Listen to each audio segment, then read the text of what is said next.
আপনারা প্রশ্ন করছেন মাজার ভাঙ্গা জায়েজ আছে কিনা। কেন মাজার ভাঙবেন? মাজার তো জিয়ারতের জায়গা। ওলিয়া উলিয়াদেরকে যেখানে কবর দেওয়া হয় এখানে জিয়ারত করলে সোয়াব হয়, তিনি ভাঙবেন কেন?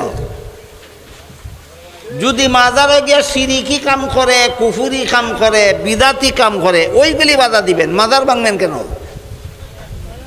মাজারের নামে মান্নত করলে বাধা দিবেন, মাজারও গিয়ে সেজদা দিলে বাধা দিবেন, মাজারে গিয়ে চক্কর দিলে বাধা দিবেন। এগুলি বিদাত, কুফুরি, শিরিকি।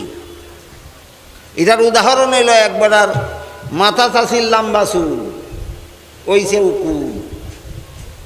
লম্বা চুল হইলে তো উকুন হইতেই পারে, মাথা খাটতে ফেলাই দেওয়ান লাগবো না মাথা ঠিক রেখে উকুন সাফ করান লাগবো? বুঝা কোন মাথা টুকুন হইলে মাথা কাটতে ফেলাই দেওয়ান লাগবো না উকুন সাফ করান লাগবো?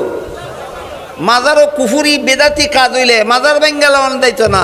এই সমস্ত কুফুরি শিরিকি কাজ বন্ধ করতে হবে। আল্লাহ আপনাদের আমাদের তৌফিক দান করুন।